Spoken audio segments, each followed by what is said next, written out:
എന്നാക്കാൻ പോകുന്നത്. എന്തുകൊണ്ടാണ് ഫ്രണ്ട്സ് എന്ന് ഞാൻ പ്രയോഗിക്കാൻ കാരണമെന്ന് വെച്ചാൽ, ഇന്ന് ലോകം ഏറ്റവും കൂടുതൽ ആവശ്യപ്പെടുന്ന ഒരു കാര്യം നല്ല സൗഹാർദ്ദങ്ങളാണ്. ഫിലോസഫറായിട്ടുള്ള ഓഷോയുടെ ഒരു കോട്ടുണ്ട്, നിങ്ങൾ കേട്ടിട്ടുണ്ടോയെന്ന് അറിയില്ല. Friendship is the purest love എന്നാണ്. അപ്പോൾ ഞാൻ എൻ്റെ പ്രിയപ്പെട്ട വിദ്യാർത്ഥികൾ, നിങ്ങളെല്ലാവരെയും നമ്മുടെ കോളേജിലെ പുതിയ +1 ബാച്ചിൻ്റെ ആദ്യത്തെ ക്ലാസ്സിൽ തന്നെ അഭിസംബോധന ചെയ്യുന്നത് ഡിയർ സ്റ്റുഡൻസ് എന്നല്ല, ഡിയർ ഫ്രണ്ട്സ് എന്നാണ്. നമ്മുടെ ഇടയിൽ ഉണ്ടാവേണ്ടത് അങ്ങനെയുള്ള പ്യുവറസ്റ്റ് ആയിട്ടുള്ള ഒരു ലവാണ്, അല്ലേ? ലോകത്ത് ആകെ ഉണ്ടായിരിക്കേണ്ടത്, ഇന്ന് കാലവും ലോകവും നമ്മിൽ നിന്ന് ആവശ്യപ്പെടുന്നതും യഥാർത്ഥത്തിൽ ഇങ്ങനെയുള്ള വളരെ നിഷ്കളങ്കമായിട്ടുള്ള ഫ്രണ്ട്ഷിപ്പാണ്, സൗഹാർദ്ദമാണ്. അപ്പോൾ നിങ്ങൾ SSLC ഒക്കെ കഴിഞ്ഞ് ഹയർ സെക്കൻഡറി ലെവലിലേക്ക് ഒരു പുതിയൊരു ലോകത്തേക്ക് നിങ്ങൾ വരികയാണ്. അപ്പോൾ ഈ ഒരു സമയത്ത് നിങ്ങൾ പുതിയ സ്ഥാപനത്തിലേക്ക്, നിങ്ങളുടെ വിദ്യാഭ്യാസ സ്ഥാപനത്തിലേക്ക് വരുന്ന സമയത്ത് തിരുരങ്ങാടി കോപ്പറേറ്റീവ് കോളേജിലേക്ക് നിങ്ങൾക്ക് എല്ലാവർക്കും ഹൃദ്യമായി സ്വാഗതം ചെയ്യാം, നിങ്ങളെല്ലാവരെയും. അതോടൊപ്പം നിങ്ങൾ ഈ ക്യാമ്പസിൽ നല്ല സൗഹാർദ്ദങ്ങളുടെ ഒരു ലോകം ഉണ്ടാക്കിയെടുക്കാൻ വേണ്ടി ശ്രമിക്കണമെന്ന് കൂടെ പറയാം. അതോടൊപ്പം അധ്യാപകന്മാരും നിങ്ങളുമായിട്ടുള്ളൊരു ബന്ധവും അതും ഒരു സൗഹാർദ്ദത്തിൻ്റെ ഒരു മാസ്മരികമായിട്ടുള്ളൊരു ലോകമായി മാറും. പക്ഷേ നമ്മൾ നമ്മുടെ അച്ഛനോടും അമ്മയോടും നമ്മുടെ ജ്യേഷ്ഠ സഹോദരന്മാരോടും അതുപോലെ നമ്മുടെ അധ്യാപകന്മാരോടൊക്കെ നമുക്ക് സൗഹൃദം ഉണ്ടായിരിക്കണം, ഫ്രണ്ട്ഷിപ്പ് ഉണ്ടായിരിക്കണം. പക്ഷേ ദാറ്റ് ഈസ് എ റെസ്പെക്റ്റബിൾ ആയിട്ടുള്ള ഒരു ഫ്രണ്ട്ഷിപ്പാണ് അവരോടുണ്ടാകുന്നത്. നമ്മുടെ ഫ്രണ്ട്സിനോടുണ്ടാകുന്ന, പിന്നെ നമ്മുടെ സഹപാഠിയോടുണ്ടാകുന്ന ഫ്രണ്ട്ഷിപ്പ് മറ്റൊരു തരത്തിലുള്ള ഫ്രണ്ട്ഷിപ്പാണ്. അതേസമയത്ത് അധ്യാപകരോട് നമുക്ക് ഫ്രണ്ട്ഷിപ്പ് ഉണ്ടാകും, അത് റെസ്പെക്റ്റബിൾ ആയിട്ടുള്ള ഒരു ഫ്രണ്ട്ഷിപ്പ്. എല്ലായിടത്തും സൗഹാർദ്ദം മാത്രം ദർശിക്കുന്ന ഒരു നല്ല ലോകമാണ് നമുക്ക് പുതിയ കാലത്ത് ഉണ്ടായിത്തീരുന്നത്. അതുകൊണ്ട് തന്നെ എൻ്റെ പ്രിയപ്പെട്ട കൂട്ടുകാർ എന്ന് ഞാൻ വിളിക്കാൻ ആഗ്രഹിക്കുകയാണ്. നിങ്ങൾക്കെല്ലാവർക്കും ഒരു പുതിയ അധ്യയന വർഷത്തിലേക്ക് വളരെ കൃത്യമായി നിങ്ങളെല്ലാവരെയും ഞാൻ സ്വാഗതം ചെയ്യുകയാണ്. നമുക്ക് പുതിയ ക്ലാസ്സുകൾ ആരംഭിക്കുകയാണ്. ഇംഗ്ലീഷ് എടുക്കാൻ ഈ വർഷം നിങ്ങളോടൊപ്പം ഞാനും ഉണ്ടാകും. നമുക്ക് ആസ്വദിച്ചു പഠിക്കണം, എല്ലാം നല്ല മാർക്കോടി പാസ്സാകണം. അതുകൊണ്ട് ഈ ആദ്യത്തെ ക്ലാസ്സിൽ എൻ്റെ പ്രിയപ്പെട്ട വിദ്യാർത്ഥികളോട്, കൂട്ടുകാരോട് എനിക്ക് ഓർമ്മപ്പെടുത്താനുള്ളത്, ആദ്യത്തെ ക്ലാസ് ആയതുകൊണ്ട് ഓർമ്മപ്പെടുത്താനുള്ളത്, നമ്മളെല്ലാവരും നമ്മളിപ്പോൾ SSLC കഴിഞ്ഞ് നമ്മുടെ ലൈഫിലെ മറ്റൊരു സ്റ്റേജിലേക്ക്, വളരെ പ്രധാനപ്പെട്ട ഒരു സ്റ്റേജിലേക്ക് നമ്മൾ കാലെടുത്ത് വെക്കുക. ആ സമയത്ത് നമ്മൾ കുറേ നല്ല ഡിസിഷൻസ് എടുത്തിട്ടായിരിക്കണം നമ്മൾ ഈ ക്ലാസ്സിലിരിക്കേണ്ടത്. നല്ല ഉറച്ച തീരുമാനങ്ങൾ എടുത്തായിരിക്കണം നമ്മൾ ഈ പുതിയ ക്ലാസ്സിലിരിക്കേണ്ടത്. നമുക്ക് നല്ല സ്വപ്നങ്ങൾ ഉണ്ടായിരിക്കണം. ആദ്യമായി നിങ്ങൾ ശ്രദ്ധിക്കേണ്ട ഒരു കാര്യം, നമുക്ക് നല്ല സ്വപ്നങ്ങൾ ഉണ്ടാവുക എന്നുള്ളത്. ഞാൻ പലപ്പോഴും ക്ലാസ്സിലൊക്കെ കുട്ടികളോട് പറയാറുണ്ട്, നമ്മളൊക്കെ ഫുട്ബോൾ കളിക്കുന്ന ആളുകളല്ലേ. നമ്മൾ ഫുട്ബോൾ കളിക്കും, വീട്ടിൽ നിന്ന് ഇപ്പോൾ ലോക്ക്ഡൗൺ പീരീഡൊക്കെ ആയതുകൊണ്ട് നമ്മൾ പല തരത്തിലുള്ള കളികൾ കളിക്കും. അപ്പോൾ നമ്മൾ വീട്ടിൽ നിന്ന്, ഞാൻ കുട്ടികളോട് പലപ്പോഴും ക്ലാസ്സിലൊക്കെ പറയാറുണ്ട്, നമ്മൾ വീട്ടിൽ നിന്ന് ഫുട്ബോളൊക്കെ കളിക്കുന്ന സമയത്ത് ചിലപ്പോൾ നമ്മളും നമ്മുടെ 2-3 ഫ്രണ്ട്സ് മാത്രമേ ഉണ്ടാവുള്ളൂ. എങ്ങനെ നമ്മൾ ഫുട്ബോൾ കളിക്കുകയാണെങ്കിലും, എവിടെ നമ്മൾ ഫുട്ബോൾ കളിക്കുകയാണെങ്കിലും, പുഴയുടെ തീരത്ത് വെച്ചൊക്കെ കളിക്കുകയാണെങ്കിൽ പോലും, എത്ര ചെറിയ കളിയാണെങ്കിലും നമ്മൾ ഗോൾ പോസ്റ്റ് വെക്കും, അല്ലേ? നമ്മൾ എന്തെങ്കിലും കല്ലെങ്കിലും എടുത്തിട്ടൊരു ഗോൾ പോസ്റ്റ് വെക്കും രണ്ട് ഭാഗത്തും. എന്തിനാപ്പോൾ നമ്മളെ ഫ്രണ്ട്സ് ഫുട്ബോൾ കളിക്കുമ്പോൾ നമ്മൾ എന്തിനാണ് ഗോൾ പോസ്റ്റ് വെക്കുന്നത്? അവിടെ ഗോൾ അടിച്ച് ജയിക്കാനോ അല്ലെങ്കിൽ ഇനി ജയിച്ചിട്ടില്ലെങ്കിലും തോറ്റാലൊന്നും ഒന്നും സംഭവിക്കാനില്ല. പക്ഷെ എന്നാൽ നമ്മൾ കളിക്ക് ഒരു ഗോൾ പോസ്റ്റ് വെച്ചിരിക്കും, ചെറിയ സിമ്പിളായിട്ടൊരു ഗോൾ പോസ്റ്റ്. നമ്മൾ ചെരുപ്പൊക്കെ എടുത്തിട്ട് നമ്മൾ ഗോൾ പോസ്റ്റ് വെക്കൂലേ? അതെന്തിനാണ് പോസ്റ്റ് വെക്കുന്നത്? അത് കളിക്കുന്നത് എന്തായാലും ആ കളിക്കൊരു രസവും കളിക്കൊരു ഹരവൊക്കെ ഉണ്ടാകാൻ വേണ്ടിയിട്ടാണ് നമ്മൾ എന്ത് ചെയ്യുന്നത്, ഗോൾ പോസ്റ്റ് വെക്കുന്നത്. അല്ലാതെ ജയവും പരാജയവും അവിടെ കപ്പടിക്കണമെന്നില്ല. അപ്പം ഇതുപോലെ നമ്മുടെ ലൈഫിൽ നമ്മൾ എന്ത് ചെയ്യിക്കണം, ഒരു പോസ്റ്റ് വച്ചിരിക്കണം. അപ്പോഴേ നമ്മുടെ ജീവിതമാകുന്ന ഈ കളിക്കൊരു രസം ഉണ്ടാവും, അല്ലേ? നമ്മൾ ആ ഒരു പോസ്റ്റ് ഉള്ളത് കൊണ്ടാണ് നമ്മൾ ഈ ഗോൾ അടിക്കാനുള്ള ആവേശം കൊണ്ടാണ് നമ്മളിങ്ങനെ കളിക്കുന്നത്. ആ ആവേശം നഷ്ടപ്പെട്ട് കഴിഞ്ഞാൽ പിന്നെ ഒരു അർത്ഥമില്ലാത്ത കളിയായിരിക്കും അല്ലേ? എല്ലാവരും പന്ത് അങ്ങോട്ടും ഇങ്ങോട്ടൊക്കെ അടിച്ചു വിടുന്ന കളിയൊക്കെ. അപ്പോൾ ഇങ്ങനെ ഒരു പോസ്റ്റ് നമ്മളെപ്പോഴും നമ്മുടെ ലൈഫിൽ ക്രിയേറ്റ് ചെയ്തിരിക്കണം. ഒരു ഡ്രീം, ഒരു നല്ല സ്വപ്നം എപ്പോഴും നമ്മുടെ മുമ്പിൽ ഉണ്ടായിരിക്കണം. അങ്ങനെ ആരെങ്കിലും ഈ ഗോൾ പോസ്റ്റ് വെക്കാതെ ഇപ്പോൾ കളിക്കുന്നുണ്ടെങ്കിൽ നിർബന്ധമായും ഇന്നത്തെ ക്ലാസ്സോടുകൂടെ നമ്മളൊരു ഗോൾ പോസ്റ്റ് വെച്ചിരിക്കണം ലൈഫിൽ. നല്ലൊരു ലക്ഷ്യം ഉണ്ടാക്കിയെടുക്കുക, നല്ലൊരു സ്വപ്നം ഉണ്ടാക്കിയെടുക്കുക. ആ സ്വപ്നത്തെ ഇങ്ങനെ ഫോളോ ചെയ്യുന്നവരായിരിക്കണം നമ്മൾ. എപ്പോഴും ആ സ്വപ്നത്തെ ഫോളോ ചെയ്യുന്നവരായിരിക്കണം. നമ്മൾ ജീവിക്കുന്നത് തന്നെ യഥാർത്ഥത്തിൽ ഇങ്ങനെയുള്ള സ്വപ്നങ്ങളുള്ളത് കൊണ്ടാണ്. സ്വപ്നങ്ങൾ നഷ്ടപ്പെട്ടു പോകുന്ന, പ്രതീക്ഷിക്കാനൊന്നുമില്ലാതിരിക്കുന്ന ഒരു ജീവിതം എന്ന് പറയുന്നത് വളരെ ഊഷരമായിട്ടുള്ള ഒരു ജീവിതമായിരിക്കും. അപ്പോഴാണ് പലപ്പോഴും പല ആളുകളും ആത്മഹത്യയൊക്കെ ശ്രമിക്കുക അല്ലേ? നമുക്ക് പ്രതീക്ഷിക്കാൻ എന്തെങ്കിലും വേണം ജീവിതത്തിൽ. അതുകൊണ്ട് എൻ്റെ പ്രിയപ്പെട്ട കൂട്ടുകാരോട് എനിക്ക് പറയാനുള്ളത്, നല്ല സ്വപ്നങ്ങൾ ഉണ്ടാക്കിയിരിക്കുക. നമ്മൾ ഇപ്പോൾ നിങ്ങൾക്ക് 16 വയസ്സ് ആയിട്ടുണ്ടാവും, 15, 16, 17 ആയിട്ടുണ്ടാവും വയസ്സ്. ഈ സമയത്ത് നമ്മൾ ചിന്തിക്കേണ്ടത്, എൻ്റെ 27ാമത്തെ വയസ്സിൽ ഞാൻ എന്തായിരിക്കും എന്ന് നമ്മൾ ചിന്തിക്കണം. അന്ന് നമ്മുടെ പ്രൊഫഷൻ എന്തായിരിക്കും, അന്ന് നമ്മുടെ ക്വാളിഫിക്കേഷൻ എന്തായിരിക്കും, അത് നമ്മുടെ ഫാമിലി സിറ്റുവേഷൻ എന്തായിരിക്കും, ഒക്കെ നമ്മുടെ മനസ്സിൽ വേണം. നമ്മുടെ 27ാമത്തെ വയസ്സിൽ നമ്മുടെ ഒരു പിക്ചർ നമ്മുടെ മനസ്സിലെപ്പോഴും ഉണ്ടായിരിക്കണം. ഇതിൽ അധ്യാപകന്മാരാകാൻ ആഗ്രഹിക്കുന്ന ആളുകളുണ്ടാവും, അതുപോലെ എഞ്ചിനീയേഴ്സ് ആകാൻ പല രീതിയിലുള്ള സ്വപ്നങ്ങളുള്ള ആളുകളായിരിക്കും. ബിസിനസ്മാൻ ആവാൻ ആഗ്രഹിക്കുന്ന ആളുകളുണ്ടാവും. പല രീതിയിൽ നിങ്ങൾക്ക് ഇഷ്ടപ്പെട്ട മേഖല നിങ്ങൾക്ക് തിരഞ്ഞെടുക്കാം. നിങ്ങൾക്ക് ഇഷ്ടപ്പെട്ട മേഖല തിരഞ്ഞെടുക്കാം. ആ മേഖലയെ സ്വപ്നം കണ്ട് നിങ്ങൾക്ക് പ്രവർത്തിക്കാം. അപ്പോൾ നിങ്ങൾ സ്വപ്നം കാണുന്ന ഒരു വലിയ സ്വപ്നം, 27ാമത്തെ വയസ്സിൽ എൻ്റെ രൂപം, ആ രൂപത്തിൽ ഇങ്ങനെ ഫോളോ ചെയ്ത് പോകുമ്പോൾ നമ്മുടെ ജീവിതത്തിൽ വലിയ സന്തോഷമായിരിക്കും. പിന്നെ ഈ 10 വർഷം കഴിഞ്ഞു പോകുന്ന നമ്മൾ അറിയേയില്ല. നമ്മൾ ആ ഒരു സ്വപ്നത്തിലേക്ക് ഇങ്ങനെ നടന്നു പോകണം. അതുപോലെ നമ്മുടെ ജീവിതത്തിൻ്റെ ഓരോ സമയത്തും നമ്മൾ എങ്ങനെയായിരിക്കും, ഏതൊക്കെ മേഖലകൾ നമ്മൾ കീഴടക്കി എവിടെയൊക്കെ നമ്മൾ എത്തണം എന്നുള്ള വളരെ വ്യക്തമായ സ്വപ്നം നമുക്കുണ്ടായിരിക്കണം. അപ്പോൾ അതിനു വേണ്ടിയാണ് SLC കഴിഞ്ഞ ഉടനെ കരിയർ ഗൈഡൻസ് എടുക്കുക അല്ലേ?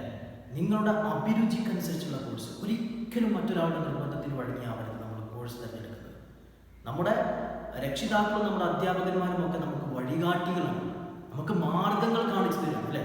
അപ്പോൾ നമ്മുടെ അഭിരുചിക്കനുസരിച്ച് ഒരു മനുഷ്യൻ്റെ ജീവിതത്തിൽ ഏറ്റവും സന്തോഷമുള്ള അവസ്ഥ എന്ന് പറയുന്നത് അവനവൻ ഇഷ്ടപ്പെട്ട മേഖലയിൽ പ്രവർത്തിക്കുക എന്നുള്ളതാണ്.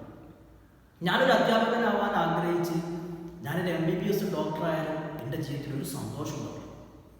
മേ ബി എനിക്ക് പണം ഉണ്ടാകാം, ജനങ്ങളുടെ വലിയ വില ഉണ്ടായിരിക്കാം, റെസ്പെക്ട് ചെയ്യും, അയാൾ ഡോക്ടറാണെന്നൊക്കെ പറയും, എനിക്ക് ഒരുപാട് ക്യാഷ് ഉണ്ടാകും, അതൊക്കെ ശരിയാണ്. പക്ഷേ മനസ്സിൻ്റെ ഉള്ളിനുള്ളിൽ എനിക്കെന്തുണ്ടാകും, എനിക്കൊരു അധ്യാപകനാകാമായിരുന്നു എന്നുള്ളൊരു ചിന്ത അങ്ങനെ വന്നു വരും. ജീവിതത്തിൽ ഒരിക്കലും അങ്ങനെയാകാമായിരുന്നു, അങ്ങനെ ചെയ്യാമായിരുന്നു എന്നുള്ളൊരു ചിന്ത നമ്മെ വേട്ടയാടാൻ പാടില്ല. അതുകൊണ്ട് നല്ല സ്വപ്നങ്ങൾ ഉണ്ടാക്കിയെടുക്കുക. അതിന് ആ സ്വപ്നത്തെ പിന്തുടർന്ന് അതിജയിക്കാൻ നിങ്ങൾക്ക് എല്ലാ സപ്പോർട്ടും ചെയ്യാൻ ഇവിടുത്തെ അധ്യാപകന്മാർ, പ്രത്യേകിച്ചും നമ്മുടെ തിരങ്ങാടി കോപ്പറേറ്റീവ് കോളേജിലെ അധ്യാപകന്മാർ നിങ്ങളുടെ കൂടെ തന്നെ ഉണ്ടാവും. എല്ലാ പരിശ്രമത്തിലും നിങ്ങളുടെ കൂടെ ഉണ്ടാവും. നിങ്ങളുടെ എല്ലാ സ്വപ്നങ്ങൾക്കും കാവൽക്കാരായി അധ്യാപകന്മാരുണ്ടാവും. അങ്ങനെയുള്ള നല്ല അധ്യാപകന്മാരാണ് ഏതൊരു മനുഷ്യരുടെയും ജീവിതത്തിൽ ഏറ്റവും വലിയ സൗഭാഗ്യം എന്ന് പറയുന്നത്. അതുകൊണ്ട് എൻ്റെ പ്രിയപ്പെട്ട കൂട്ടുകാരോട് ഇന്നത്തെ ആദ്യത്തെ ക്ലാസ്സിൽ എനിക്ക് ഓർമ്മപ്പെടുത്താനുള്ളത്, നിങ്ങൾ നല്ല സ്വപ്നങ്ങൾ ഉണ്ടാക്കിയെടുക്കുക. നിങ്ങൾക്ക് പഠിക്കാനുള്ള ചാപ്റ്റർ വരുന്നുണ്ട്, 2nd ചാപ്റ്റർ. ഫസ്റ്റിലെ യൂണിറ്റിൽ തന്നെ ഐ വിൽ ഫ്ലൈ എന്ന് പറയുന്ന APJ അബ്ദുൽ കലാമിൻ്റെ വളരെ മനോഹരമായിട്ടുള്ള, ഹൃദ്യമായിട്ടുള്ള, വളരെ പ്രചോദനാത്മകമായിട്ടുള്ള, തോട്ട് പ്രൊവോക്കിംഗ് ആയിട്ടുള്ള, ചിന്തോദ്ദീപകമായിട്ടുള്ള ഒരു സ്പീച്ച് നമുക്ക് പഠിക്കാനുണ്ട്. ആ പാഠത്തിൽ നമുക്ക് കൂടുതൽ വിശദീകരിക്കാം. അതുകൊണ്ട് എൻ്റെ പ്രിയപ്പെട്ട വിദ്യാർത്ഥികളോട് എനിക്ക് ഓർമ്മപ്പെടുത്താനുള്ളത്, നല്ല സ്വപ്നങ്ങൾ ഉണ്ടാക്കിയെടുക്കുക. ആ സ്വപ്നത്തിലേക്ക് നല്ല കരുത്തോടുകൂടെ ഇന്നു മുതൽ നല്ല ഉന്മേഷത്തോടുകൂടെ നിങ്ങളെല്ലാവരും നടന്നെടുക്കുക. നിങ്ങൾക്ക് എല്ലാ സപ്പോർട്ടും ചെയ്യാൻ ഞങ്ങൾ അധ്യാപകന്മാരുണ്ടാകുമെന്ന് സാന്ദർഭികമായി വളരെ സന്തോഷത്തോടെ സ്നേഹത്തോടെ നിങ്ങൾ ഓർമ്മപ്പെടുത്തുകയാണ്. നമുക്ക് പഠിക്കാനുള്ളത് ഈ വർഷം ഇംഗ്ലീഷാണ് അല്ലേ? ഈ വർഷത്തെ ഇംഗ്ലീഷ് നമുക്ക് എടുക്കാൻ നിങ്ങൾക്ക് ക്ലാസ് എടുക്കാൻ ഞാൻ ഉണ്ടാകും. അപ്പോൾ നമുക്ക് ഇംഗ്ലീഷിൽ നമ്മൾ ബേസിക്കലി നമ്മൾ മനസ്സിലാക്കേണ്ട 1-2 കാര്യങ്ങൾ. ഇപ്പോൾ നിങ്ങൾ ഹൈസ്കൂൾ ലെവൽ കഴിഞ്ഞ് നിങ്ങൾ ഹയർ സെക്കൻഡറി ലെവലിലേക്ക് വരും. അപ്പോൾ പ്രധാനമായും ഹയർ സെക്കൻഡറി ലെവലിൽ +1, +2 നിങ്ങൾക്ക് +2 നല്ല മാർക്കോടുകൂടി പാസ്സാവണം നമുക്ക് അല്ലേ? അപ്പോഴേ നമ്മുടെ മറ്റുള്ള സ്വപ്നങ്ങളൊക്കെ നമുക്ക് എത്തിപ്പിടിക്കാൻ കഴിയണമെങ്കിൽ ഇങ്ങനെയുള്ള ഈ ഹ്രസ്വകാല സ്വപ്നങ്ങൾ ഉണ്ടാവും അല്ലെ, ദീർഘകാല സ്വപ്നങ്ങൾ ഉണ്ടാവും, ഹ്രസ്വകാല സ്വപ്നങ്ങൾ ഉണ്ടാവും അല്ലെ. നമ്മൾ ഡിഗ്രിയും പി ജിയും ഒക്കെ കഴിഞ്ഞ് ഒരു PhD ഒക്കെ എടുത്ത് ഒരു ഡോക്ടറേറ്റ് ഒക്കെ എടുത്ത് ഒരു കോളേജിലെ ലെക്ചറാകുക എന്നുള്ളത് നമ്മുടെ ഒരു ദീർഘകാല സ്വപ്നമാണ്. അതേസമയത്ത് അതിനുവേണ്ടി +2 പാസ്സാവുക എന്നുള്ളത് നമ്മുടെ ഒരു ഹ്രസ്വകാല സ്വപ്നമാണ്. +1 പാസ്സാവുക, +2 പാസ്സാവുക എന്നൊക്കെ പറയുന്നത്. അപ്പോൾ ഇങ്ങനെ നിയറസ്റ്റ് ആയിട്ടുള്ള ഫ്യൂച്ചറിൽ നമുക്ക് പിന്നെ മറികടക്കേണ്ട സ്വപ്നങ്ങൾ ഉണ്ടാവും. അതായിരിക്കണം നമ്മുടെ ഫസ്റ്റ് ഫോക്കസ് ചെയ്യേണ്ട കാര്യം. അപ്പോൾ ആദ്യമായി നമ്മൾ ചെയ്യേണ്ടത് എന്താണ്? +1 നല്ല മാർക്കോടി പാസ്സാവും, +2 നല്ല മാർക്കോടി പാസ്സാവും. അതിനെന്ത് ചെയ്യണം? അതിനാണ് ഞാൻ പറയാൻ പോകുന്നത്. +2 നിങ്ങൾക്ക് പാസ്സാവും, ഹയർ സെക്കൻഡറി ഇംഗ്ലീഷ് നിങ്ങൾക്ക് പാസ്സാവണമെങ്കിൽ നിങ്ങൾ ശ്രദ്ധിക്കേണ്ട ചില കാര്യങ്ങൾ. ഒന്നാമത്തെ കാര്യം, ഇംഗ്ലീഷ് സ്വന്തമായി സെന്റൻസുകൾ ക്രിയേറ്റ് ചെയ്യാൻ, ഒരു പാരഗ്രാഫ് എഴുതാനുള്ള ഒരു എബിലിറ്റി, ഒരു സ്കില്ല് നിങ്ങൾക്ക് ഉണ്ടായിരിക്കണം. അതെല്ലാവർക്കും ഉണ്ടാകുന്നത് കൊണ്ടാണ് ഇപ്പോൾ നിങ്ങൾ SSLC പാസ്സായിട്ട് ഇവിടെ എത്തിയത്. പക്ഷേ നിങ്ങൾ ഇതുവരെ ആ ഒരു സ്കിൽ നിങ്ങൾക്ക് ഉണ്ടായിരുന്ന കഴിവ് എന്ന് പറയുന്നത് ഒരു 10ാം ക്ലാസ് വിദ്യാർത്ഥിയുടെ കഴിവാണ്. ഇനി നിങ്ങൾ +1 വിദ്യാർത്ഥിയാണ്, ശേഷം +2 വിദ്യാർത്ഥിയാണ്. അപ്പോൾ ഒരു ഹയർ സെക്കൻഡറി സ്റ്റുഡൻറ്റിൻ്റെ എബിലിറ്റി ഉണ്ടായിരിക്കണം. ഐ മീൻ നിങ്ങൾ പേപ്പർ വാല്യൂ ചെയ്യുന്ന സമയത്ത് നിങ്ങൾ SSLC-കാരൻ്റെ പേപ്പർ അല്ല വാല്യൂ ചെയ്യുന്നത്, +1-കാരൻ്റെ പേപ്പറാണ് വാല്യൂ ചെയ്യുന്നത് അല്ലേ. അപ്പോൾ ആ ഒരു ലെവലിൽ നമ്മുടെ ഇംഗ്ലീഷ് ഇംപ്രൂവ് ചെയ്യണം. മനസ്സിലാവുക? അപ്പം ആദ്യമായി നമ്മൾ മനസ്സിലാക്കേണ്ട സംഗതി, സ്വന്തമായി ഇംഗ്ലീഷിൽ ഒരു ഹയർ സെക്കൻഡറി സ്റ്റുഡൻറ്റിൻ്റെ ലെവലിൽ ഗ്രാമർ മിസ്റ്റേക്കുകളൊന്നും ഇല്ലാതെ ഒരു പാരഗ്രാഫ് എഴുതാനും സ്വന്തമായി സെന്റൻസ് ക്രിയേറ്റ് ചെയ്യാനും നമ്മുടെ ആശയങ്ങൾ നമ്മുടെ ഇംഗ്ലീഷിലേക്ക് പകർത്താനും നമുക്ക് കഴിഞ്ഞിരിക്കണം. നമ്പർ 1 ഫസ്റ്റ് പോയിന്റ്, അതാണ് നമുക്ക് ആദ്യം ഉണ്ടായിരിക്കേണ്ട കാര്യം. അപ്പം അതുണ്ടാകണമെങ്കിൽ എന്ത് ചെയ്യണം? ഗ്രാമർ പഠിക്കണം അല്ലേ. ഗ്രാമർ പഠിക്കണം. ഗ്രാമറിൻ്റെ ബേസിക് ആയിട്ടുള്ള കാര്യങ്ങൾ നമുക്ക് ഡിസ്കസ് ചെയ്യാം. അതിൻ്റെ ശേഷം മറ്റൊരു കാര്യം, അപ്പോൾ ഒന്നാമത്തെ കാര്യം എന്താണ്? സ്വന്തമായി ഇംഗ്ലീഷിൽ സെന്റൻസുകളും പാരഗ്രാഫുകളും വലിയ ഗ്രാമർ മിസ്റ്റേക്കുകളൊന്നും ഇല്ലാതെ നമ്മുടെ ഒരു ഹയർ സെക്കൻഡറി സ്റ്റുഡൻസിൻ്റെ ലെവലിൽ ഉള്ള നല്ല ഇംഗ്ലീഷ്, ആ ഒരു ഇമ്പ്രൂവ്മെന്റ് നമ്മുടെ ഇംഗ്ലീഷിൽ കാണണം. അപ്പം അത്ര മിസ്റ്റേക്കുകളൊന്നും ഇല്ലാതെ സ്വന്തമായി നമ്മുടെ ആശയങ്ങൾ നമുക്ക് പകർത്തി എഴുതാൻ കഴിയുന്ന ഒരു എബിലിറ്റി നമ്മൾ ഉണ്ടാക്കിയെടുക്കണം. ഒന്നാമത്തെ കാര്യം. രണ്ടാമത്തെ കാര്യം, എല്ലാ ചാപ്റ്ററും ശരിക്കും നമ്മൾ മനസ്സിലാക്കിയിട്ടുണ്ട്. ശരിക്കും മനസ്സിലാക്കുക മീൻസ് എന്താണ്? അതിലെ ക്യാരക്ടേഴ്സ് അല്ലേ. ക്യാരക്ടർ സ്കെച്ച് ഒക്കെ എഴുതാണ്ടാവും നമുക്ക് പരീക്ഷയിൽ. ക്യാരക്ടർ സ്കെച്ച് എഴുതാണ്ടാവും അല്ലേ. ക്യാരക്ടർ സ്കെച്ച് എഴുതാൻ കഴിയണമെങ്കിൽ എന്ത് ചെയ്യണം? ആ ക്യാരക്ടറെ കുറിച്ച് നമ്മൾ ശരിക്കും അറിഞ്ഞിരിക്കണം. അപ്പം എല്ലാ ചാപ്റ്ററിലുള്ള തീം, അതിൻ്റെ സമ്മറി, അതിലെ ക്യാരക്ടേഴ്സ്, സ്റ്റോറി ആണെങ്കിൽ അതിൻ്റെ സ്റ്റോറി അല്ലേ, അതിൻ്റെ പ്ലോട്ട്, ഇതൊക്കെ നമ്മൾ അറിഞ്ഞിരിക്കണം. അതറിയാൻ നമുക്ക് എന്ത് ചെയ്താൽ മതി? നിങ്ങൾ കറക്റ്റ് ക്ലാസ്സിൽ ഇരുന്നാൽ മതി. ഒരു ക്ലാസ് മിസ്സാക്കാൻ പാടില്ല. വളരെ വളരെ കർക്കശമായി ഞാൻ നിങ്ങളോട് പറയുന്നു, ഒരിക്കലും ക്ലാസ് മിസ്സാക്കരുത്. ഇപ്പോഴത്തെ ഒരു പുതിയ സാഹചര്യത്തിൽ ഓൺലൈൻ ക്ലാസ് ആയിരിക്കും അല്ലേ. ഒരിക്കലും നോ എക്സ്ക്യൂസ്, ഒരിക്കലും ക്ലാസ് മിസ്സാക്കരുത്. അതെന്തിനു വേണ്ടിയാണ്? നിങ്ങൾക്ക് ചാപ്റ്ററുകൾ ശരിക്കും മനസ്സിലാകും. എങ്കിലും നമുക്ക് എക്സാം എഴുതുന്ന സമയത്ത് നമുക്ക് സ്വന്തമായി ലാംഗ്വേജ് ഇംപ്രൂവ്ഡ് ആണെങ്കിൽ നമുക്ക് എന്തെങ്കിലും എഴുതാൻ കഴിയണമെങ്കിൽ എന്ത് ചെയ്യണം? പാഠങ്ങൾ ശരിക്കും മനസ്സിലായിരിക്കും. അപ്പം ശരിക്കും ക്ലാസ് കേൾക്കാം. എല്ലാ ക്ലാസ്സും ഒറ്റ ക്ലാസ്സും മിസ്സാവാതെ കേൾക്കുന്ന ഒരാൾക്ക് എല്ലാ ചാപ്റ്ററും നമുക്ക് എന്ത് ചെയ്യാൻ പറ്റും? മനസ്സിലാക്കാൻ പറ്റും. അപ്പോൾ രണ്ടാമതായിട്ട് ഉണ്ടാകേണ്ട കാര്യം എന്താണ്? നമ്മുടെ എല്ലാ ക്ലാസ്സും കറക്റ്റ് ശ്രദ്ധിക്കുകയും എല്ലാ ചാപ്റ്ററും നമ്മൾ ശരിക്കും മനസ്സിലാക്കുകയും ചെയ്യും. മനസ്സിലാക്കും. മൂന്നാമതൊരു കാര്യം, ലെറ്ററുകൾ, അതുപോലെ പിന്നെ അപ്രീഷിയേഷൻ എഴുതാനുണ്ടാവും, അതുപോലെ ഡയറി എഴുതാനുണ്ടാവും, സ്പീച്ച് എഴുതാനുണ്ടാവും, ഇങ്ങനെയുള്ള കാര്യങ്ങളൊക്കെ ഉണ്ടാവും. അതിൻ്റെയൊക്കെ ഒരു ഫോർമാറ്റുകളും അതിൻ്റെയൊക്കെ ഒരു രീതികളും ഒക്കെ പഠിച്ചു വെക്കണം. മനസ്സിലായി? ഇത്രയും കാര്യങ്ങൾ നിങ്ങൾ ശ്രദ്ധിച്ചാൽ സുഖമായിട്ട് നിങ്ങൾക്ക് ഇംഗ്ലീഷ് പാസ്സാകാമെന്ന് മാത്രമല്ല നല്ല മാർക്കോടി പാസ്സാകാൻ. അപ്പോൾ ഈ കാര്യങ്ങൾ പ്രത്യേകം എൻ്റെ പ്രിയപ്പെട്ട കൂട്ടുകാർ, പ്രിയപ്പെട്ട വിദ്യാർത്ഥികൾ ശ്രദ്ധിക്കുക. മനസ്സിലായല്ലോ? അപ്പോൾ അതിൽ ആദ്യത്തെ നമ്മൾ പറഞ്ഞത് എന്താണ്? സ്വന്തമായി ഇംഗ്ലീഷിൽ എന്ത് ചെയ്യണം? സെന്റൻസുകൾ ക്രിയേറ്റ് ചെയ്യാൻ കഴിയണം അല്ലേ. അതിനെന്ത് വേണം? ഗ്രാമർ പഠിക്കണം. വളരെ കോംപ്ലിക്കേറ്റഡ് ആയിട്ടുള്ള ഗ്രാമർ ഒന്നും പഠിച്ചിട്ടില്ലെങ്കിലും വലിയ മിസ്റ്റേക്കുകളൊന്നും ഇല്ലാതെ നമുക്ക് എന്ത് ചെയ്യണം? കുറച്ച് നമ്മുടെ ആശയങ്ങൾ എഴുതാനുള്ള ഒരു കഴിവുണ്ടാക്കിയെടുക്കണം. അപ്പം ക്ലാസ് കേൾക്കണമെന്ന് ഞാൻ പറഞ്ഞതിൽ മറ്റൊരു കാര്യം കൂടെ ഉണ്ട്. എന്താണെന്ന് അറിയുന്നത്? വൊക്കാബുലറി വേണം നമുക്ക്. നമ്മളിപ്പോൾ എക്സാമിന് നമുക്ക് പാടൊക്കെ ശരിക്കും അറിയാം, പടക്ക ശരിക്കറിയാം, നമുക്ക് ഫുള്ള് നമുക്കറിയാം. എഴുതാനും നമുക്കറിയാം, ഗ്രാമർ മിസ്റ്റേക്ക് ഒന്നും ഇല്ലാതെ എഴുതാൻ നമുക്കറിയാം. പക്ഷേ നമുക്ക് വെക്കാബുലറി ഇല്ലെങ്കിലും നമുക്ക് നമ്മൾ വിചാരിച്ച മലയാളത്തിൽ വിചാരിച്ച കാര്യങ്ങൾ ഇംഗ്ലീഷിലേക്ക് പകർത്തി എഴുതാനുള്ള പദസമ്പത്ത് വേണം നമുക്കല്ലേ. അതില്ലെങ്കിൽ എന്ത് ചെയ്യാൻ പറ്റില്ല, വല്ലാത്ത ടെൻഷനിലേക്ക് വരാം. എനിക്ക് അറിഞ്ഞിട്ടും എഴുതാൻ കഴിഞ്ഞില്ലല്ലോ എന്നുള്ള ടെൻഷൻ വല്ലാത്ത ടെൻഷനായിരുന്നു. അപ്പോൾ അത് സംഭവിക്കാൻ പാടില്ല. അത് സംഭവിക്കാതിരിക്കണമെങ്കിൽ എന്ത് ചെയ്യണം, എല്ലാ ചാപ്റ്ററും നമ്മൾ കറക്റ്റ് ശ്രദ്ധിക്കണം ക്ലാസ്. അപ്പോൾ നമുക്ക് ഒരുപാട് വേർഡ്സ് കിട്ടും, മനസ്സിലായി. അപ്പോൾ അതുകൊണ്ട് ഒന്നാമത്തെ ഒരു കാര്യം ഞാൻ പറഞ്ഞു, ഗ്രാമർ ശരിക്കും പഠിച്ചിരിക്കണം. അപ്പോൾ ഗ്രാമർ എന്ന് പറയുമ്പോഴേക്ക് ചില ആൾക്കാർക്കൊക്കെ പേടിയായിരിക്കും അല്ലേ. ഗ്രാമർ അത് നമുക്ക് പറയാം.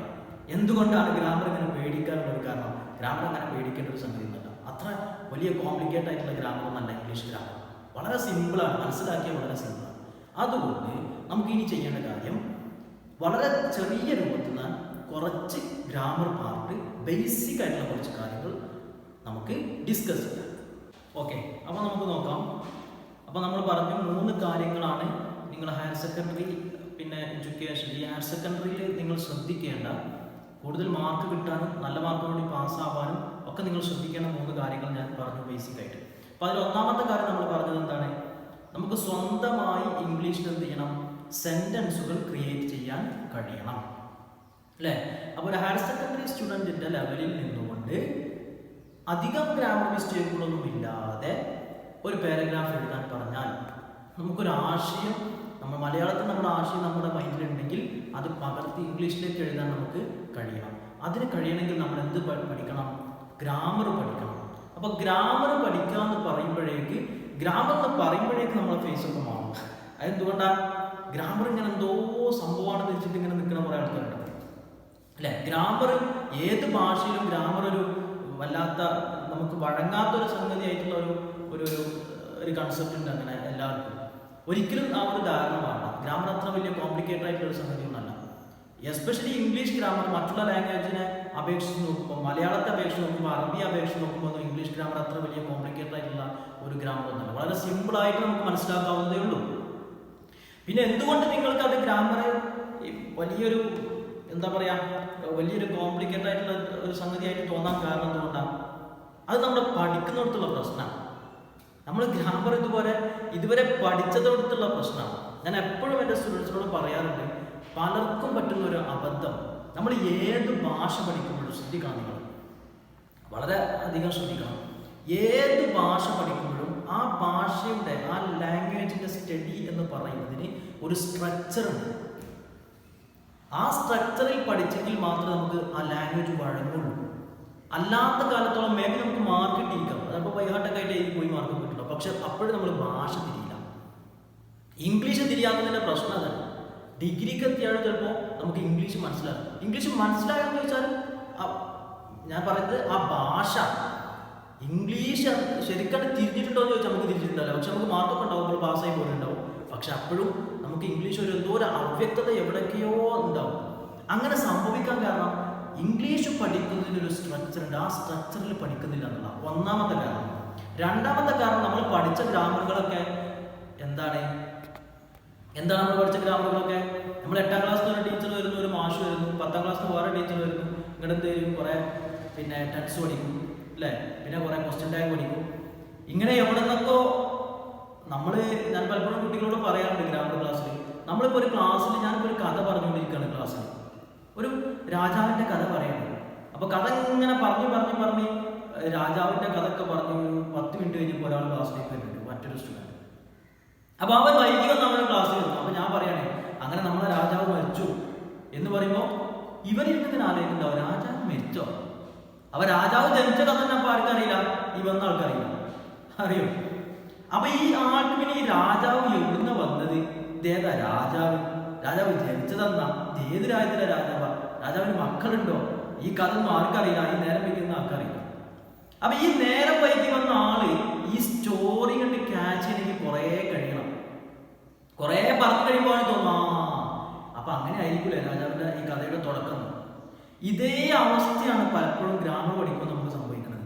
നമ്മൾ വന്ന് കൂടുകയാണ് കുറേ കഴിയുമ്പോൾ, ഗ്രാമറിന്റെ ഏതെങ്കിലും പാർട്ടൊക്കെ പോയി പഠിക്കണം. പിന്നെ ഇത് എവിടെ നിന്നാണ് തുടങ്ങിയത്, ഈ കഥ ഒന്ന് മനസ്സിലാക്കിയിട്ടുണ്ടെങ്കിൽ കുറേ കഴിഞ്ഞു പോകണം. അപ്പോൾ ആ ഒരു അവസ്ഥ ഒരിക്കലും ഉണ്ടാകരുത്. അതുകൊണ്ട് ബേസിക് ആയിട്ട് മനസ്സിലാക്കി വെക്കുക, ഇംഗ്ലീഷ് പഠിക്കുന്നതിൻ്റെ സ്ട്രക്ചർ, ഏത് ലാംഗ്വേജ് പഠിക്കുന്നതിന് ഒരു സ്ട്രക്ചർ ഉണ്ടാവും.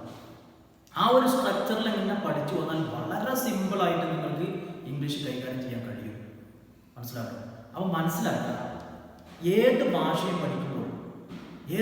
പഠിക്കുമ്പോൾ ബേസിക് സ്റ്റഡി ഓഫ് ലാംഗ്വേജ് എന്ന് പറയുന്നത് എന്താണ്? ഒരു ഭാഷയുടെ അടിസ്ഥാനമായിട്ട് നമ്മൾ പഠിക്കുന്നത് എന്താണ്? ആൽഫബറ്റുകൾ അല്ലേ? ABCDEFGHIJKLMNOPQRSTUVWXYZ എന്ന് പറയുന്ന ആൽഫബറ്റ്. ഇപ്പോൾ അറബിയിലാണെങ്കിലും ഇംഗ്ലീഷിലാണെങ്കിലും ഉറുദുവിലാണെങ്കിലും മലയാളത്തിലാണെങ്കിലും ഒക്കെ നമ്മൾ ആദ്യം പഠിക്കേണ്ടത് എന്താണ് പഠിക്കേണ്ടത്? ആൽഫബറ്റ് ആണ് അല്ലേ? അപ്പോൾ ബേസിക് സ്റ്റഡി ഓഫ് ലാംഗ്വേജ് എന്ന് പറയുന്ന ആൽഫബറ്റ് അത് നമ്മൾ പഠിച്ചു. Okay, done. ആൽഫബറ്റ് പഠിച്ചു. ദെൻ ഞാൻ പറയുന്നത് ശ്രദ്ധിക്കണേ, ഞാൻ ഇംഗ്ലീഷ് പഠിക്കുന്നതിൻ്റെ സ്ട്രക്ചറാണ് പറയാൻ പോകുന്നത്. ആ സ്ട്രക്ചർ ഫോളോ ചെയ്ത് തന്നെ പഠിക്കണം. അപ്പോൾ നമ്മൾ ആൽഫബറ്റ് പഠിച്ചു കഴിഞ്ഞാൽ പിന്നെ നമ്മൾ ചിന്തിക്കണം, ദെൻ സെക്കൻഡ് സ്റ്റെപ്പായിട്ട് നമ്മൾ എന്ത് പഠിക്കണം? ഈ അക്ഷരങ്ങൾ കൂടിയാണ്, ഈ ആൽഫബറ്റുകൾ കൂടി പിന്നെന്തുണ്ടാകുന്നു? വേർഡ്സ് ഉണ്ടാകുന്നു അല്ലേ? ഈ ആൽഫബറ്റ് കൂടിയാണ് എന്ത്? വേർഡ്സ് ഉണ്ടാകൂലേ? എ പി, പിന്നെ പറയാം ഏതെങ്കിലും വാക്ക് പറയും. ഇപ്പോൾ വേർഡ് എന്നുള്ള വാക്ക് WORD. അപ്പോൾ W ഒരു അക്ഷരം, O ഒരു അക്ഷരം, R ഒരു അക്ഷരം, D ഒരു അക്ഷരം. ഈ 4 ആൽഫബറ്റുകൾ കൂടിയപ്പോൾ എന്തായി? വേർഡ് എന്നുള്ള ഒരു വാക്കായി. അപ്പോൾ ഇങ്ങനെ വേർഡ്സുകൾ ഉണ്ടാക്കുന്നത് എങ്ങനെയാണ്? ഈ അക്ഷരങ്ങൾ കൂടിയിട്ടാണ്. സോ നമ്മൾ അക്ഷരങ്ങൾ പഠിച്ചു കഴിഞ്ഞാൽ, ആൽഫബറ്റ് പഠിച്ചു കഴിഞ്ഞാൽ പിന്നെ എന്ത് പഠിക്കണം? വേർഡ്സ് പഠിക്കണം. വേർഡ്സ് പഠിക്കുമ്പോൾ നമ്മൾ പഠിക്കണം, അതിനാണ് ഇംഗ്ലീഷിൽ വേർഡ്സിന് പറയുന്ന പേരാണ് പാർട്സ് ഓഫ് സ്പീച്ച്. ശ്രദ്ധിക്കുക. പാർട്സ് ഓഫ് സ്പീച്ച് കണ്ട ബോർഡിൽ കണ്ടോ? Parts of speech. എന്താണ് പാർട്സ് ഓഫ് സ്പീച്ച്? ഒരു പക്ഷേ നിങ്ങൾ പാർട്സ് ഓഫ് സ്പീച്ച് എന്താ, നിങ്ങൾ പാർട്സ് ഓഫ് സ്പീച്ച് നിങ്ങൾ കേട്ടിട്ടുണ്ടാവും. മനസ്സിലായോ? ഇതൊക്കെ നിങ്ങൾ കണ്ടിട്ടുണ്ടാവും. പക്ഷേ ചിലപ്പോൾ നിങ്ങൾ ഇതാണ് ഏറ്റവും ബേസിക് ആയിട്ടുള്ള സ്റ്റഡി നിങ്ങൾ മനസ്സിലാക്കി വെച്ചിട്ടുണ്ടാവില്ല. ഇല്ലെങ്കിൽ മനസ്സിലാക്കുക. ആൽഫബറ്റ് പഠിച്ചു കഴിഞ്ഞാൽ പിന്നെ നെക്സ്റ്റ് നമ്മൾ പഠിക്കേണ്ടത് വേർഡ്സിനെ കുറിച്ചാണ്. ഈ അക്ഷരങ്ങൾ കൂടി ഉണ്ടാകുന്ന വാക്കുകളെ കുറിച്ചാണ്. അക്ഷരങ്ങൾ കൂടി ഉണ്ടാകുന്ന വാക്കുകൾക്ക്, വേർഡ്സുകൾക്ക് ഇംഗ്ലീഷിൽ പറയുന്ന പേരാണ് പാർട്സ് ഓഫ് സ്പീച്ച്. എന്താണ് പാർട്സ് ഓഫ് സ്പീച്ച് എന്നാൽ? നമ്മുടെ സ്പീച്ചിന്റെ പാർട്സ് അല്ലേ? നമ്മുടെ സ്പീച്ചിന്റെ പാർട്സ് എന്ന് പറയുമ്പോൾ നമ്മളിപ്പോൾ ഈ സംസാരിക്കുന്നതിന്റെ പാർട്സ് ആക്കിയാൽ എന്താകും? വേർഡ്സ് ആവും. നമ്മൾ പറയുന്ന ഒക്കെ സെന്റൻസുകളിലേക്ക് വരും. ഈ സെന്റൻസുകളൊക്കെ നമ്മൾ ഈ സ്പീച്ചിനെ ഇങ്ങനെ പാർട്സ് ആക്കിയാൽ അത് വേർഡ്സ് ആവും. അതുകൊണ്ടാണ് വേർഡ്സ് എന്ന് പറയുന്നത് പാർട്സ് ഓഫ് സ്പീച്ച് എന്ന് പറയുന്നത്. അപ്പോൾ അതിൽ നമ്മൾ മനസ്സിലാക്കേണ്ടത് 8 പാർട്സ് ഓഫ് സ്പീച്ചുകളാണ് ഇംഗ്ലീഷിലുള്ളത്. എത്രയാണ്? There are 8 kinds of parts of speech ആണ് ഇംഗ്ലീഷിൽ ഉള്ളത്. അത് ഞാൻ വിശദീകരിക്കുന്നില്ല. അതൊക്കെ വളരെ ബേസിക് ആയിട്ടുള്ള സ്റ്റഡിയാണ്. നിങ്ങൾ പഠിച്ചിരിക്കേണ്ടതാണ്. പഠിച്ചതാകും മേ ബി. ഇനി പഠിച്ചിട്ടില്ലെങ്കിൽ നിങ്ങൾ എന്ത് ചെയ്യുക? പ്രത്യേകം പറയുക, അപ്പം എക്സ്പ്ലെയിൻ ചെയ്യുക, മനസ്സിലാക്കി വെക്കുക. പാർട്സ് ഓഫ് സ്പീച്ച് എന്ന് പറഞ്ഞാൽ എന്താണ്? ഞാൻ ഒന്ന് പറയുമ്പോൾ നിങ്ങൾക്ക് മനസ്സിലാവും. ഇതാണ് പാർട്സ് ഓഫ് സ്പീച്ച്. ഏത്? ഒന്ന് നൗൺ. എന്താണ് നൗൺ എന്ന് പറഞ്ഞാൽ? നൗൺ എന്ന് പറഞ്ഞാൽ ഒരു വസ്തുവിൻ്റെയോ അല്ലെങ്കിൽ ഒരു വ്യക്തിയുടെയോ അല്ലെങ്കിൽ ഒരു സ്ഥലത്തിൻ്റെയോ പേരുകൾക്കാണ് നമ്മൾ എന്ത് പറയുന്നത്? നൗൺ എന്ന് പറയുന്നത്. നിങ്ങൾക്ക് എല്ലാവർക്കും അറിയുന്നതാണ്, അതുകൊണ്ട് എക്സ്പ്ലെയിൻ ചെയ്യുന്നില്ല. അപ്പോൾ മനസ്സിലാക്കുക, ഇംഗ്ലീഷിൽ ഈ 8 പാർട്സ് ഓഫ് സ്പീച്ചുകൾ ഉണ്ട് എന്ന് പറഞ്ഞതിൻ്റെ അർത്ഥം എന്താ?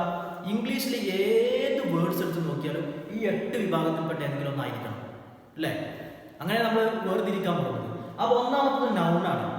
ഈ ബാക്കിയുള്ളത് ഞാൻ കൂടുതൽ വിശദീകരിക്കുന്നില്ല. നിങ്ങൾക്ക് അറിയാവുന്നത് കൊണ്ട് നിങ്ങൾക്ക് ആ ഒരു ആവർത്തന വിരസത വരണ്ടാന്ന് കരുതിയിട്ടാണ് ഞാൻ ആവർത്തിക്കാതിരിക്കുന്നത്. മനസ്സിലാക്കി വെക്കുക. ഒന്നാമത്തത് നൗണാണ്. നൗൺ എന്ന് പറഞ്ഞാൽ നാമങ്ങൾ, പേരുകൾ, സ്ഥലത്തിൻ്റെയോ വ്യക്തികളുടെയോ അല്ലെങ്കിൽ വസ്തുക്കളുടെയോ പേരുകളാണെന്ന് പറയാൻ നമ്മൾ നൗൺ എന്ന് പറയാം. Second one pronoun. പ്രോനൗൺ എന്ന് പറഞ്ഞാൽ എന്താണ്? മലയാളത്തിൽ സർവ്വനാമങ്ങൾ എന്നാ പറയാം. സർവ്വനാമങ്ങൾ എന്ന് പറഞ്ഞാൽ നൗണുകൾക്ക് പകരം ഉപയോഗിക്കുന്ന വാക്കുകൾക്കാണെന്ന് പറയാം പ്രോനൗൺ എന്ന് പറയാം. എന്ന് പറഞ്ഞാൽ നമ്മൾ ഐ, യു, ഹി അല്ലേ, അതുപോലെ ഷീ, ഹർ എന്നൊക്കെ പറയുന്ന പേരുകൾക്ക് പകരം നമ്മൾ ഉപയോഗിക്കുന്ന വാക്കുകൾക്കാണെന്ന് പറയാം പ്രോനൗൺ എന്ന് പറയുക. പേരുകൾക്ക് പകരം ഉപയോഗിക്കൽ എങ്ങനെയാണ്? നമ്മൾക്കൊരു സ്റ്റോറി പറയാം, അതിൽ ഫസ്റ്റ് ക്യാരക്ടറിന്റെ പേര് പറഞ്ഞാൽ പിന്നെന്ത് പറയും? പിന്നെ ഹി എന്നായിരിക്കും പറയാം, അല്ലെങ്കിൽ ഷീ എന്നായിരിക്കും പറയാം. അപ്പൊ ആ ക്യാരക്ടറിന്റെ പേരിന് പകരമാണ് നമ്മളത് അവൻ, അവൾ എന്ന് ഉപയോഗിച്ചത് അല്ലെ? നമ്മൾ ഒരാളെ കുറിച്ച് പറയുമ്പോൾ ആളെ പേര് പറഞ്ഞു അല്ലെ?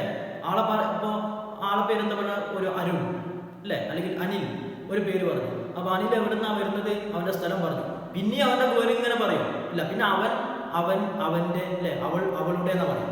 അപ്പൊ ആ പേരിന് പകരമാണ് നമ്മൾ എന്ത് ചെയ്യുന്നത്? ആ വാക്കുകൾ ഉപയോഗിക്കുന്നത്. അതിനാണ് എന്താ പറയാ? പ്രോനൗൺ എന്ന് പറയുന്നത്. മനസ്സിലായല്ലോ? Then verb. വെർബ് എന്ന് പറഞ്ഞാൽ കുറച്ച് കൂടുതൽ വിശദീകരിക്കാനുള്ള ഭാഗമാണ്. ഓക്സിലറി വെർബുകളെ കുറിച്ച് പഠിക്കാണ്ട്, മോഡൽ ഓക്സിലറികളെ കുറിച്ച് പഠിക്കാണ്ട്, അതൊക്കെ വെർബിന്റെ കീഴിൽ വരുന്നതാണ്. ഓർഡിനറി വെർബുകളും ഓക്സിലറി വെർബുകളുണ്ട്, അതൊക്കെ കൂടുതൽ പഠിക്കാനുള്ളതാണ്. നിങ്ങൾക്ക് അറിയുമെന്ന് മനസ്സിലാക്കുന്നു, സ്കിപ്പ് ചെയ്യാണ്. വെർബ് എന്ന് പറഞ്ഞാൽ ക്രിയകളാണ്, പ്രവൃത്തികൾ, മനസ്സിലായോ? പിന്നെ അജക്റ്റീവ്. അജക്റ്റീവ് എന്ന് പറഞ്ഞാൽ എന്താണ്? നാമവിശേഷണങ്ങൾ. നാമവിശേഷണങ്ങൾ എന്ന് പറഞ്ഞാൽ ഒരു വ്യക്തിയെ അല്ലെങ്കിൽ ഒരു സ്ഥലത്തിന്റെയോ നാമങ്ങൾക്കാണല്ലോ നൗൺ എന്ന് പറയുന്നത്. ഈ നൗണുകളെ വിശേഷിപ്പിക്കുന്നതിനാണ് എന്ത് പറയാം? അജക്റ്റീവ് എന്ന് പറയാം. മനസ്സിലായോ? ഇപ്പോൾ എന്ത് പറയുന്നു? ഒരാളെ കുറിച്ച് ക്ലവർ ആയിട്ടുള്ള പോയാണ്, അല്ലേ? അവരെന്താണ്? നല്ല ബുദ്ധിമാനായിട്ടുള്ള ഒരു ആൺകുട്ടിയാണ്. അപ്പോൾ ഈ ആൺകുട്ടി ഒരാളെ കുറിച്ച് നമ്മൾ അവനെ വിശേഷിപ്പിക്കുകയാണ്, ക്ലവർ ആണ്, ബ്യൂട്ടിഫുൾ ആണെന്നൊക്കെ. അപ്പോൾ അതുപോലെ വിശേഷിപ്പിക്കുന്ന വാക്കുകൾ എന്ന് പറയാം അജക്റ്റീവ് എന്ന് പറയാം. പാർട്സ് ഓഫ് സ്പീച്ച് കൂടുതൽ വിശദീകരിക്കണമെന്നുണ്ടെങ്കിൽ നിങ്ങൾ പറയാം, മറ്റൊരു ക്ലാസ്സിൽ നമുക്ക് അതിനെന്ത് ചെയ്യാം? വിശദീകരിക്കാം. ഓക്കെ. Then adverb. അഡ്വർബ് എന്ന് പറഞ്ഞാൽ നാമത്തെ വിശേഷിപ്പിച്ചതുപോലെ ക്രിയകളെ വിശേഷിപ്പിക്കുകയാണെങ്കിൽ, നൗണിനെ വിശേഷിപ്പിക്കുകയാണെങ്കിൽ അജക്റ്റീവ്, വെർബിനെ വിശേഷിപ്പിക്കുകയാണെങ്കിൽ അഡ്വർബ്. Then preposition. പ്രിപ്പോസിഷനും അതുപോലെ കൂടുതലായി പഠിക്കേണ്ട ഒരു ഭാഗമാണ്. പ്രിപ്പോസിഷൻ എന്ന് പറഞ്ഞാൽ എന്താണ്? രണ്ട് നൗണുകൾ തമ്മിലുള്ള ബന്ധത്തെ കാണിക്കുക എന്നുള്ളതാണ്. അതിന്റെ ബേസിക് ആയിട്ടുള്ള ഒരു കാര്യം എന്ന് പറയുന്നത് രണ്ട് നൗണുകൾ തമ്മിലുള്ള ബന്ധം എന്ന് പറഞ്ഞാൽ നമ്മൾ എന്ത് ചെയ്യുന്നു? നമ്മുടെ ആ പേന ടേബിളിന്റെ പുറത്ത് വെക്കുന്നു. അപ്പൊ പേന എവിടെയാണ്? On the table. അപ്പൊ ഈ ടേബിളും പേനയും തമ്മിലുള്ള ബന്ധം എന്താ? പേന ടേബിളിന്റെ പുറത്താകുന്നു. അപ്പൊ ഓൺ, കണ്ടോ? ഈ ഓൺ എന്നുള്ള വാക്ക് എന്തിനു വേണ്ടി ഉപയോഗിച്ചു? പേനയും ടേബിളും തമ്മിലുള്ള ബന്ധത്തെ സൂചിപ്പിക്കാൻ വേണ്ടി ഉപയോഗിച്ചു. അപ്പൊ ഓൺ, ടു, ഫ്രം, അല്ലെ? അങ്ങനെ ഒരുപാട് വാക്കുകളുണ്ടാവും. ഇങ്ങനെയുള്ള വാക്കുകൾക്കാണ് എന്ന് പറയാം പ്രിപ്പോസിഷൻ എന്ന് പറയുന്നത്. ദെൻ അടുത്തത് കൺജങ്ഷൻ. കൺജങ്ഷൻ എന്ന് പറഞ്ഞാൽ എന്താണ്? സെന്റൻസുകൾ തമ്മിൽ, ക്ലോസുകൾ തമ്മിലൊക്കെ കൂട്ടി യോജിപ്പിക്കുമ്പോൾ രണ്ട് സെന്റൻസുകൾ എന്ത് പറയുന്നു? ഞാൻ ഇന്നലെ ക്ലാസ്സിൽ വന്നിട്ടില്ലായിരുന്നു. എന്തുകൊണ്ടാണ്? ബിക്കോസ്, കാരണം, അല്ലെ? അപ്പൊ ഇങ്ങനെയുള്ള സെന്റൻസുകളെയോ ക്ലോസുകളെയോ തമ്മിൽ കൂട്ടി യോജിപ്പിക്കാൻ വേണ്ടി ഉപയോഗിക്കുന്ന വാക്കുകൾ, അല്ലെങ്കിൽ ഇപ്പോൾ നോട്ട് ഓൺലി ബട്ട് ഓൾസോ, അല്ലെ? ഇങ്ങനെയുള്ള പ്രയോഗങ്ങളൊക്കെ ഉണ്ടാവും. അതൊക്കെ ഇതിലൊക്കെ വരുന്നതാണ്, കൺജങ്ഷനിൽ വരുന്നതാണ്. അത് കൂടുതൽ വിശദീകരിക്കാനുള്ള ഭാഗമാണ്, സ്കിപ്പ് ചെയ്യുന്നു. ആവശ്യമുണ്ടെങ്കിൽ നിങ്ങൾ അറിയിക്കുക, പിന്നീട് പാർട്സ് ഓഫ് സ്പീച്ച് നമുക്ക് കൂടുതൽ എക്സ്പ്ലെയിൻ ചെയ്യാം. ദെൻ ഇന്റർജെക്ഷൻ എന്ന് പറഞ്ഞാൽ നമ്മുടെ പെട്ടെന്നുണ്ടാകുന്ന ഫീലിങ്സുകളെ, പിന്നെ അത്ഭുതങ്ങളെയും അതുപോലെയുള്ള സഡൻ ആയിട്ടുള്ള ഫീലിങ്സുകളെ പിന്നെ പ്രകടിപ്പിക്കാൻ വേണ്ടി ഉപയോഗിക്കുന്ന വാക്കുകളാണ് പറയാം ഇന്റർജെക്ഷൻ എന്ന് പറയുന്നത്. അപ്പൊ ഇങ്ങനെ 8 പാർട്സ് ഓഫ് സ്പീച്ചുകളാണ്. കൂടുതൽ വിശദീകരിക്കാനുണ്ട്, എല്ലാം കൂടുതൽ വിശദീകരിക്കാനുണ്ട്. ഞാൻ ജസ്റ്റ് മനസ്സിലാക്കാൻ വേണ്ടി മാത്രമേ പറഞ്ഞിട്ടുള്ളൂ. ബാക്കി വിശദീകരിക്കാനുണ്ട്. നിങ്ങൾ പഠിച്ചിട്ടുണ്ടാകും മനസ്സിലാക്കുന്നു. എനിവേ ആർക്കെങ്കിലും ആവശ്യമുണ്ടെങ്കിൽ അത് മറ്റൊരു ക്ലാസ്സിൽ നമുക്ക് ഡിസ്കസ് ചെയ്യാം. അപ്പൊ നമ്മൾ പറഞ്ഞു, എന്താണ് പറഞ്ഞത്? ബേസിക് ആയിട്ട് നമ്മൾ പഠിക്കേണ്ടത്, ഏതു ഭാഷയും പഠിക്കേണ്ടത്, ഇംഗ്ലീഷ് ആണെങ്കിൽ എന്തായാലും പഠിക്കേണ്ടത് എന്താണ്? ആൽഫബറ്റ് ആണ്. ആൽഫബറ്റ് പഠിച്ചു കഴിഞ്ഞാൽ പിന്നെ എന്ത് പഠിക്കണം? ഈ ആൽഫബറ്റുകൾ കൂടി ഉണ്ടാകുന്ന വേർഡ്സുകളെ കുറിച്ച് പഠിക്കണം. അപ്പൊ നിങ്ങൾ ആലോചിച്ച് നോക്കുക, നിങ്ങൾ ഈ വേർഡ്സ് പാർട്സ് ഓഫ് സ്പീച്ച് ശരിക്കും പഠിച്ചു കഴിഞ്ഞാൽ, പാർട്സ് ഓഫ് സ്പീച്ച് നിങ്ങൾ ശരിക്കും പഠിച്ചു കഴിഞ്ഞാൽ പിന്നെ നിങ്ങൾക്കൊരു ഇംഗ്ലീഷിൽ ഒരു പാരഗ്രാഫ് കിട്ടിയാൽ, ഒരു ഇംഗ്ലീഷിൽ വലിയൊരു എസ്സേ കിട്ടിയാൽ, ആ എസ്സേയിലുള്ള എല്ലാ വാക്കുകളും നിങ്ങൾക്ക് പരിചയമുള്ള വാക്കുകളായിരിക്കും. എന്ന് പറഞ്ഞാൽ മീനിങ് ഒന്നും അറിയില്ലെങ്കിലും അത് എന്താണ്, വെർബാണോ, നൗണാണോ, ആഡ്വർബാണോ, കൺജങ്ഷൻ ആണോ, പ്രിപ്പോസിഷൻ ആണോ എന്നുള്ളത് നിങ്ങൾക്ക് മനസ്സിലാവും. അതോടുകൂടി നമുക്ക് ഭാഷ ഇങ്ങനെ വഴങ്ങി തുടങ്ങും. മനസ്സിലായോ? അപ്പൊ ഈ പാർട്സ് ഓഫ് സ്പീച്ച് പഠിച്ചതിന്റെ ശേഷം പിന്നെ മൂന്നാമത്തെ സ്റ്റെപ്പ് എന്താണ്? അതാണ് നമ്മൾ മനസ്സിലാക്കേണ്ടത്. മൂന്നാമത്തെ സ്റ്റെപ്പ് നിങ്ങൾ ചിന്തിച്ചു നോക്കുക. ഫസ്റ്റ് ആൽഫബറ്റ് പഠിച്ചു, ആൽഫബറ്റ് കൂടി ഉണ്ടാകുന്ന വേർഡ്സുകളെ പഠിച്ചു. ദെൻ വേർഡ്സുകൾ കൂടി ഇനി എന്തുണ്ടാകും? അതാണ് മനസ്സിലാക്കേണ്ടത്. അക്ഷരങ്ങൾ കൂടി വേർഡ്സ് ആയി. ഇനി വേർഡ്സുകൾ കൂടി എന്തുണ്ടാകും? സെന്റൻസുകൾ ഉണ്ടാകും. അപ്പോഴാണ് നമ്മൾ സെന്റൻസുകളെ കുറിച്ച് പഠിക്കേണ്ടത്. മനസ്സിലായോ? വേർഡ്സുകൾ കൂടി എന്തുണ്ടാകുന്നു? സെന്റൻസുകൾ ഉണ്ടാകുന്നു. സെന്റൻസുകളെ കുറിച്ച് പഠിക്കുമ്പോൾ നമ്മൾ ഇവിടെ പറഞ്ഞു എന്ത്? വേർഡ്സ് 8 വിഭാഗം വേർഡ്സുകളാണ് ഇംഗ്ലീഷിലുള്ളത്. അതുപോലെ 4 ടൈപ്സ് ഓഫ് സെന്റൻസുകളാണ് ഇംഗ്ലീഷിലുള്ളത്. ഇംഗ്ലീഷിലെ സെന്റൻസുകൾ എത്ര ടൈപ്സ് ആണുള്ളത്? 4 തരം സെന്റൻസുകളാണ് ഇംഗ്ലീഷിൽ ഉള്ളത്. മനസ്സിലായോ? ഏതൊക്കെയാണ് 4 ടൈപ്സ് ഓഫ് സെന്റൻസ്? വളരെ ചുരുക്കി മാത്രം പറയാണ്. കൂടുതൽ വിശദീകരണം ആവശ്യമുണ്ടെങ്കിൽ ആവശ്യപ്പെടുക, വീണ്ടും നമുക്ക് പറയാം. ഏതൊക്കെയാണ്? ഒന്ന്, ഡിക്ലറേറ്റീവ് സെന്റൻസ്. എന്താണ് ഡിക്ലറേറ്റീവ് സെന്റൻസ് എന്നാൽ? ഡിക്ലറേഷൻ എന്ന് പറഞ്ഞാൽ സ്റ്റേറ്റ്മെന്റുകൾ എന്ന് പറഞ്ഞാൽ, സ്റ്റേറ്റ്മെന്റുകൾ എന്ന് പറഞ്ഞാൽ നോർമലി നമ്മൾ പറയുന്ന വാചകങ്ങൾ എന്ന് പറഞ്ഞാൽ, I am going to school, അല്ലേ? എന്നാൽ ഞാൻ സ്കൂളിലേക്ക് പോവുകയാണ്. അത് നമ്മൾ സാധാരണ പറയുന്ന വാക്കുകളാണ്. ഒരു സ്റ്റേറ്റ്മെന്റ് ആണ്. എന്തല്ല? ചോദ്യങ്ങളാണോ? അല്ല. എന്തെങ്കിലും കമന്റുകളാണോ? അല്ല. എന്തെങ്കിലും റിക്വസ്റ്റുകളാണോ? അല്ല. അങ്ങനത്തെ ഒന്നും അല്ല. പിന്നെ നോർമലായിട്ട് നമ്മൾ പറയുകയാണ്, അല്ലേ? യു ആർ സ്റ്റഡിയിങ് ഇംഗ്ലീഷ്, അതുപോലെ I am going to school, I am going to mosque, ഇങ്ങനെയുള്ള സ്റ്റേറ്റ്മെന്റുകളായി നമ്മൾ പറയുന്ന വാക്കുകൾക്കൊക്കെ സെന്റൻസുകൾക്കൊക്കെ എന്ത് പറയുന്നു? ഡിക്ലറേറ്റീവ് സെന്റൻസ് എന്ന് പറയുന്നു. മനസ്സിലായല്ലോ? അതാണ് ഡിക്ലറേറ്റീവ് സെന്റൻസുകൾ. ഓക്കെ, അതിൽ പോസിറ്റീവ് ഉണ്ടാവും, നെഗറ്റീവ് ഉണ്ടാവും എന്നൊക്കെ ഉള്ളത് കൂടുതൽ പറയാനുള്ളതാണ്, ഇപ്പോൾ പറയുന്നില്ല. ആവശ്യമുണ്ടെങ്കിൽ ആവശ്യപ്പെടുക. ദെൻ രണ്ടാമത് ഇന്ററോഗേറ്റീവ് സെന്റൻസുകൾ. ഇന്ററോഗേറ്റീവ് സെന്റൻസുകൾ എന്ന് പറഞ്ഞാൽ ക്വസ്റ്റ്യൻസ് ആണ്. എന്ന് പറഞ്ഞാൽ ഈ questions what is your name എന്ന് ചോദിച്ചാൽ അത് ഒരു സെന്റൻസ് ആണ്. അതിൽ വാട്ട് ഉണ്ട്, ഈസ് ഉണ്ട്, യുവർ ഉണ്ട്, നെയിം ഉണ്ട്, വേർഡ്സുകൾ കൂടിയുള്ള ഒരു സെന്റൻസ് ആണ് വാട്ട് ഈസ് യുവർ നെയിം. പക്ഷേ അതെന്തല്ല, ഒരു സ്റ്റേറ്റ്മെന്റ് ആണ്, അല്ല, അതൊരു ക്വസ്റ്റ്യൻ ആണ് അല്ലേ? അപ്പോൾ ക്വസ്റ്റ്യൻ ആയി വരുന്ന ക്വസ്റ്റ്യൻസിന്റെ കാര്യം പറയുമ്പോൾ അവിടെ ഒന്ന് രണ്ട് കാര്യങ്ങൾ ശ്രദ്ധിക്കാനുള്ളത്, രണ്ട് തരം ക്വസ്റ്റ്യൻസ് ഉണ്ടാവും. ഒന്ന് എസ് ഓർ നോ ക്വസ്റ്റ്യൻസ് ഉണ്ടാവും അല്ലേ? അതല്ലെങ്കിൽ WH സ്റ്റാർട്ട് ചെയ്യുന്ന ക്വസ്റ്റ്യൻ വേർഡുകൾ കൊണ്ട് സ്റ്റാർട്ട് ചെയ്യുന്ന ക്വസ്റ്റ്യൻസ് ഉണ്ടാവും. അപ്പോൾ ഈ രണ്ട് ക്വസ്റ്റ്യൻസ് ആയാലും ക്വസ്റ്റ്യൻസ് ആണോ, അതെന്താണ്? ഇന്ററോഗേറ്റീവ് സെന്റൻസുകളാണ്. മൂന്നാമത് ഇംപെരേറ്റീവ് സെന്റൻസുകൾ. ഇംപെരേറ്റീവ് സെന്റൻസുകൾ എന്ന് പറഞ്ഞാൽ എന്താണ്? ഇംപെരേറ്റീവ് സെന്റൻസുകൾ എന്ന് പറഞ്ഞാൽ കമന്റുകൾ അല്ലേ, അതുപോലെ പ്രയർ, റിക്വസ്റ്റ്, ഇങ്ങനെയുള്ള സെന്റൻസുകൾക്കാണ് പറയാ ഇംപെരേറ്റീവ് സെന്റൻസുകൾ എന്ന് പറയുന്നത്. മനസ്സിലായല്ലോ? ദെൻ അപ്പോൾ അതെന്താണ് ഇംപെരേറ്റീവ്? ശരിക്കും ചിന്തിച്ചു നോക്കുക, അത് എന്തല്ല, സ്റ്റേറ്റ്മെന്റ് അല്ല, എന്തും അല്ല, ക്വസ്റ്റ്യനും അല്ല, പിന്നെ എന്താണ്? കമന്റുകൾ, റിക്വസ്റ്റുകൾ, പ്രയർ അല്ലേ, ഗോഡിനോട് നമ്മൾ ദൈവത്തോട് പ്രാർത്ഥിക്കുമ്പോഴൊക്കെ എന്താണ്, അതൊരു റിക്വസ്റ്റ് ആണ് അല്ലേ, സ്റ്റേറ്റ്മെന്റുകളൊന്നും അല്ല. അപ്പൊ അങ്ങനത്തെ എന്ത് പറയുന്നു? ഇംപെരേറ്റീവ് സെന്റൻസുകൾ എന്ന് പറയുന്നത്. എക്സ്ക്ലമേറ്റീവ് സെന്റൻസ്, എക്സ്ക്ലമേഷൻ, നമ്മൾ എക്സ്ക്ലമേഷൻ ചിഹ്നം അല്ലേ മലയാളത്തിൽ അത്ഭുത ചിഹ്നം. എക്സ്ക്ലമേഷൻ ചിഹ്നം എന്ന് പറഞ്ഞാൽ ഒരു എക്സ്ക്ലമേഷൻ എന്ന് പറഞ്ഞാൽ പെട്ടെന്ന് അത്ഭുതങ്ങൾ ഉണ്ടാകുന്ന സമയത്ത്, പെട്ടെന്ന് സഡൻ ഫീലിങ്സ് ഒക്കെ ഉണ്ടാകുന്ന സമയത്ത് നമ്മൾ എക്സ്ക്ലമേഷൻ ആടി ഉപയോഗിക്കുന്ന സെന്റൻസുകൾക്കാണ് പറയാ എക്സ്ക്ലമേറ്റീവ് സെന്റൻസുകൾ എന്ന് പറയുന്നത്. ഇങ്ങനെ 4 ടൈപ്സ് ഓഫ് സെന്റൻസുകളാണ് ഇംഗ്ലീഷിലുള്ളത്. അപ്പോൾ 8 types of words, 4 types of സെന്റൻസുകൾ. ഇതാണ് നമ്മൾ ബേസിക് ആയിട്ട് പഠിക്കുന്നത്. അപ്പോൾ ആൽഫബറ്റുകൾ വീണ്ടും ആവർത്തിക്കുന്നു. ഇതാണ് ഇംഗ്ലീഷ് ഭാഷയുടെ പഠനത്തിന്റെ സ്ട്രക്ചർ. ആദ്യം ആൽഫബറ്റ് പഠിക്കുന്നു, പിന്നെന്ത് പഠിക്കുന്നു? അപ്പോൾ പാർട്സ് ഓഫ് സ്പീച്ച് പഠിക്കുന്നു. ദെൻ നമ്മൾ പഠിക്കേണ്ടത് എന്താണ്? സെന്റൻസുകൾ അല്ലേ, 4 ടൈപ്സ് ഓഫ് സെന്റൻസ്. അപ്പോൾ 8 types of parts of speech പഠിച്ചു കഴിഞ്ഞാൽ പിന്നെ എന്ത് പഠിക്കുന്നു? 4 ടൈപ്സ് ഓഫ് സെന്റൻസുകൾ പഠിക്കുന്നു. അത് നമ്മൾ ഇപ്പോൾ ഡിസ്കസ് ചെയ്ത് കഴിഞ്ഞു. ഇങ്ങനെ ഈ 4 ടൈപ്സ് ഓഫ് സെന്റൻസ് കൂടെ നമ്മൾ ഡീപ്പായി പഠിച്ചു കഴിഞ്ഞാൽ ദെൻ അപ്പോൾ നമ്മൾ സെന്റൻസുകളായി. ഇനി ഈ സെന്റൻസുകൾ പഠിക്കുമ്പോഴാണ്, അത് പഠിച്ചു കഴിഞ്ഞാലാണ് നമ്മൾ എന്ത് പഠിക്കേണ്ടത്? ടെൻസുകൾ പഠിക്കേണ്ടത് അല്ലേ? പ്രസന്റും പാസ്റ്റും ഫ്യൂച്ചറൊക്കെ പഠിച്ചിട്ടില്ലേ? അപ്പം ഇനി നിങ്ങൾ മനസ്സിലാക്കുക, ഇപ്പം നമ്മൾ പറഞ്ഞു ഈ സ്ട്രക്ചറിലാണ് പഠിക്കേണ്ടത്. ഇനി ഒരാൾ വന്നിട്ട്, ഒരു സ്റ്റുഡൻറ്റ് വന്നിട്ട് കയറി ചെന്ന് ടെൻസ് ആദ്യം തന്നെ പഠിച്ചെന്തായിരിക്കും അവസ്ഥ? മനസ്സിലായി? അപ്പം ഈ ഒരു സ്ട്രക്ചറിലാണ് നിങ്ങൾ പഠിക്കുന്നതെങ്കിൽ നിങ്ങൾക്ക് ടെൻസ് വളരെ സിമ്പിളായിരിക്കും.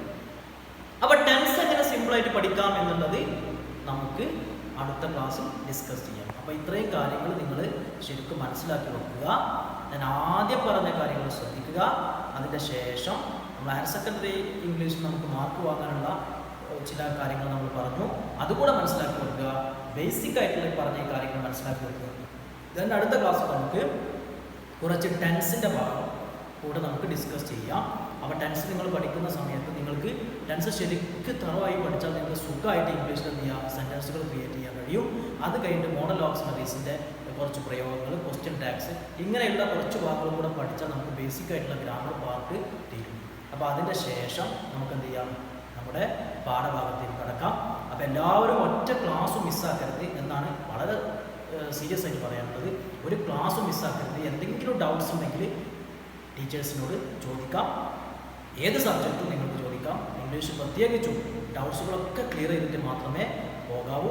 അപ്പോൾ ഈ വർഷം ഒരു പുതിയ നല്ലൊരു വർഷമാകട്ടെ.